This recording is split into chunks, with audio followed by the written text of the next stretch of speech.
मेरे पास एक फ्रेंड का कॉल आया और बोला कि यार कल तक जो सिल्वर ईटीएफ 28,000 का प्रॉफिट दे रहा था वही ईटीएफ आज ओनली 2,000 का प्रॉफिट दे रहा है।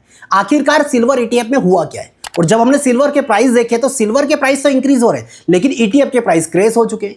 अब आपको पता होगा कि सिल्वर के ईटीएफ हमेशा सिल्वर को ट्रैक करते हैं, तो फिर तो कहीं ना कहीं सिल्वर को क्रेश होना चाहिए था, लेकिन ऐसा नहीं हुआ। इसके पीछे का पूरा जब हमने लॉजिक देखा तो समझ में आया कि यार इसके पीछे कुछ अलग ही लॉजिक है। ये जो सिल्वर ईटीएफ की पूरी इंडस्ट्री है वो 26,000 करोड़ की है, जिसमें से 18,000 करोड़ का डायरेक्टली ईटीएफ में इन्वेस्टमेंट होता है, यानी कि लोग अपने डीमेट अकाउंट के थ्रू ईटीएफ खरीदते हैं। दूसरा एक है 8,000 की इंडस्ट्री जो कि म्यूचुअल फंड के थ्रू ईटीएफ खरीदा जाता है। तो जब भी आप म्यूचुअल फंड के थ्रू ईटीएफ खरीदते हैं तो म्यूचुअल फंड कंपनी के पास भी दो ऑप्शन होते हैं, या तो डायरेक्टली आपको क्या करे, फिजिकल सिल्वर खरीदे और सिल्वर पर जो भी रिटर्न मिलेगा वो रिटर्न आपको मिल जाए।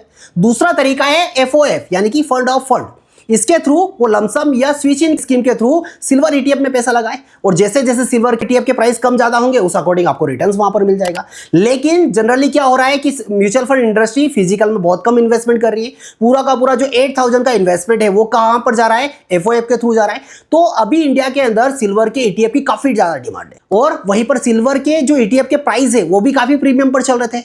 ऐसे केस में प्राइस को बैलेंस करने के लिए एएमसी ने अपनी एफओएफ स्कीम को कुछ टाइम के लिए पॉज कर दिया है। इतनी बड़ी एएमसी अपना फंड रोक सकती है तो फिर आप और हम क्या करेंगे? रिटेलर हमेशा ऐसे कंडीशन में क्या करता है, पैनिक सेलिंग करता है और ऐसे केसेस में ईटीएफ के प्राइस क्रेश हो चुके हैं। तो अब यहां से सिल्वर के प्राइस जैसे जैसे अप या डाउन होंगे वैसे वैसे ही क्या होंगे, ईटीएफ के प्राइस भी ऊपर या नीचे होते हुए हमको दिखाई देंगे।